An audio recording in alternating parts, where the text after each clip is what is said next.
we now know that Trump supporters terrorized local election officials, terrorized the family of election officials. Let's go to the first video. Here it is. After the election, my email, my cell phone was doxxed, and so I was getting text all over the country, and then eventually my wife started getting the text, and hers typically came in as sexualized texts, which were disgusting. You have to understand that Trish and I, we met in high school, we've been married over 40 years now, and so they started going after her, I think, just to probably put pressure on me. Why'd you just quit, walk away? And so that happened. And then some people broke into my daughter-in-law's home, and my son has passed, and she's a widow and has 2 kids. And so we're very concerned about her safety also. Broke into his daughter-in-law's home. That is Raffensperger. Raffensperger is the Republican Secretary of State, the chief elections officer in Georgia. Remember the phone call? Here it is. Why wouldn't you want to find the right answer, Brad, instead of keep saying that the numbers are right? So look, can you get together tomorrow? And Brad, we just want the truth. It's simple. And everyone's going to look very good if the truth comes out. It's okay. It takes a little while, but let the truth come out. And the real truth is I won by 400,000 votes, at least. So what are we going to do here, folks? I only need 11,000 votes. Fellas, I need 11,000 votes. Give me a break. Trump was fiending for votes like he was fiending for crack cocaine. It was unbelievable to have a United States president beg for votes. But what was he really begging for? It was power.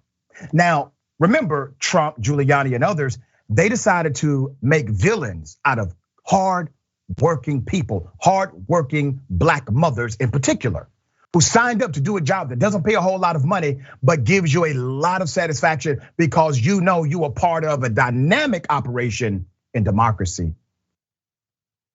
These threats occurred once Raffensperger publicly and privately refuted Trump's claims. Reuters reported the break-in, right?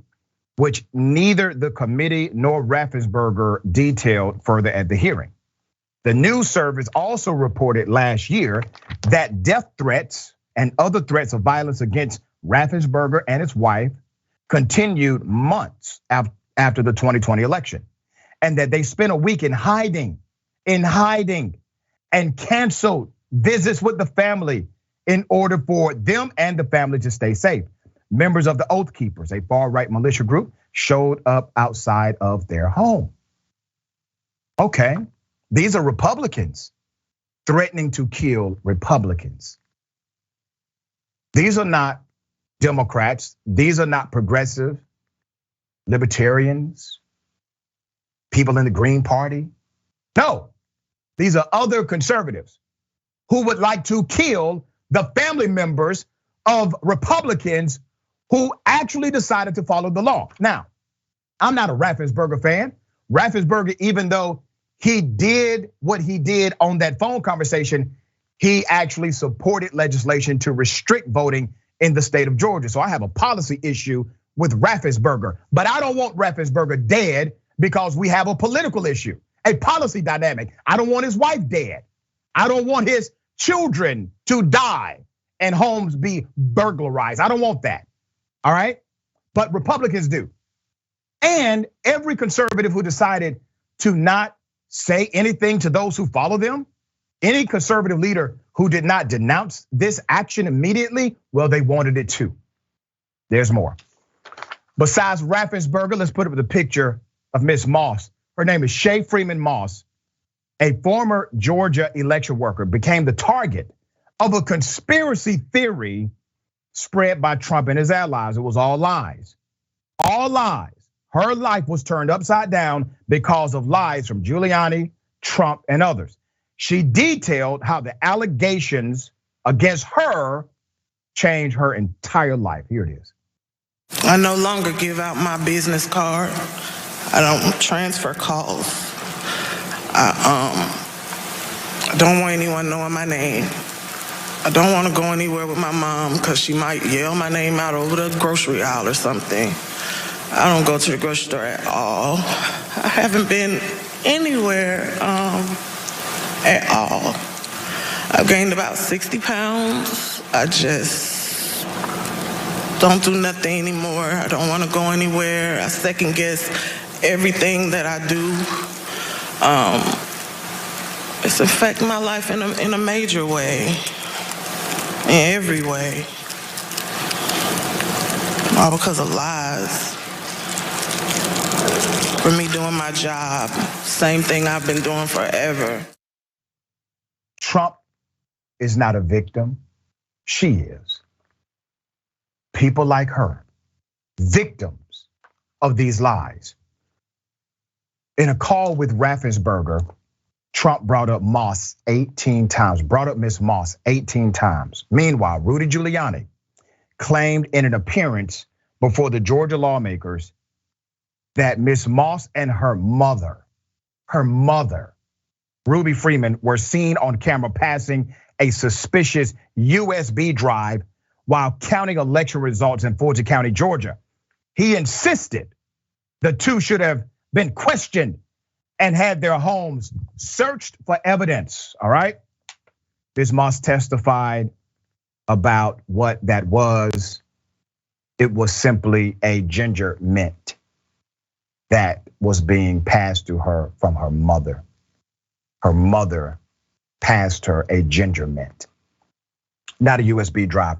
Moss also recalled the moment she found out about the targeted threats against her and her mother. Here it is.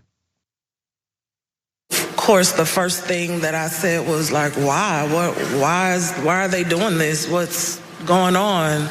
And they, just told me that Trump and his allies were not satisfied with the outcome of the election, and they were getting a lot of threats and being harassed online, and asked me, have I been receiving anything, and I need to check on my mom. I went to the Facebook app, and I'm just kind of panicky at this point because this has never happened to me, and my mom is involved, and I'm like her only child. So I'm just asking him, like, well, where are the messages? All I see is the feeds. Like, how do you get to the messages? And he said, it's another icon on your phone that says Messenger. And I went to that icon, and it was just a lot of horrible things there. And those horrible things, did they include threats? Yes, a lot of threats, wishing death upon me, telling me that, I'll be in jail with my mother, and saying things like, be glad it's 2020 and not 1920. That's, yeah. Were a lot of these threats and vile comments racist in nature? A lot of them were racist. A lot of them were just hateful. But yes, sir. I have more, all right? They actually tried a citizen's arrest. Let me be very clear about the performative nature of our bipartisan or multi-partisan system in America, or two-party system in America. Adam Schiff just validated under testimony that she received death threats. Did the DOJ under Trump or under Biden, have they launched an exhaustive investigation to criminally charge everyone who threatened everyone during that time? No. They do want her to testify to it because it fits what they're trying to do in this midterm cycle. Yes, it's performative, yes, it's political, and yes, it's necessary. This has to come out, but it should come out all the way. Follow the evidence to its natural conclusion, which is there are a bunch of white supremacist, Trump supporting terrorists that need their asses locked up. That's it. That's the conclusion. Follow it till you get to that point, and then I will give you a hero cookie. There's more. Additionally, at one point, she recalled Trump supporters, MAGA hat wearing Trump supporters, trying to push into her grandmother's house to do a citizen's arrest claiming the grandmother was harboring Miss Moss.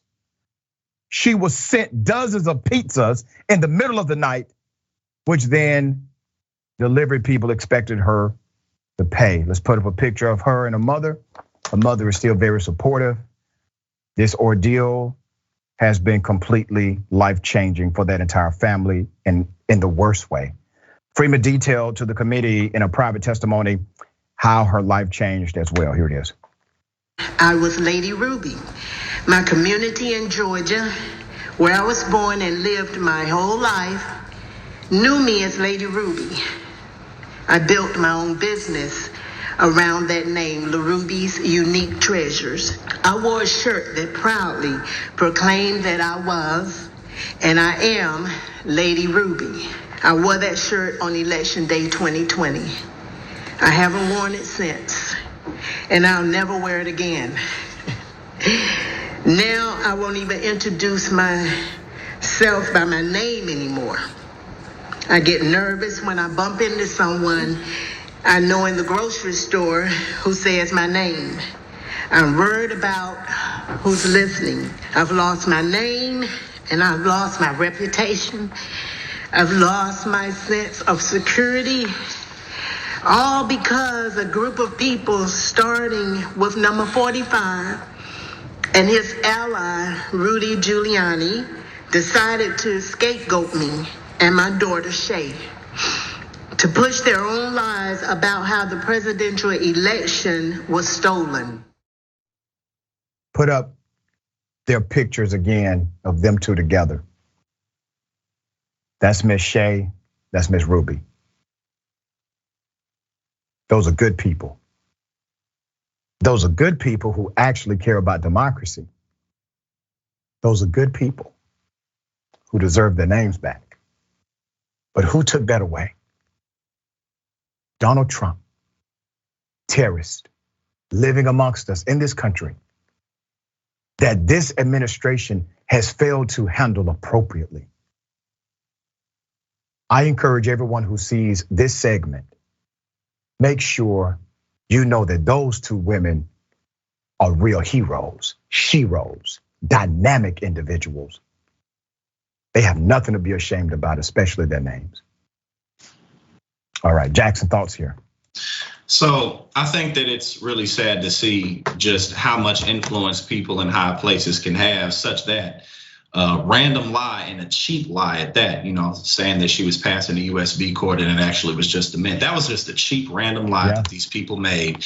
And it's had this much of a damaging effect on real people's lives who really aren't in a position to fight back. But this is what makes the Republican base so dangerous and why they're out of control, because not only do you have outlets like Fox News and other right-wing outlets, and then the echo chambers online that people can get stuck in because of search engine algorithms, but also Donald Trump losing 60 court cases. It shows follow through. It shows tenacity, and all of that is pushing these people to do these types of things. We just saw Adam Kissinger, who had his family threatened, and then just pretty much anybody who's standing up against what they view as their ticket to power, they're actually going into the streets with. And unfortunately, this is going to be a political obstacle that we'll have to continue to deal with over the decades, really. Yeah, and we're going to continue to set the record straight on Indisputable.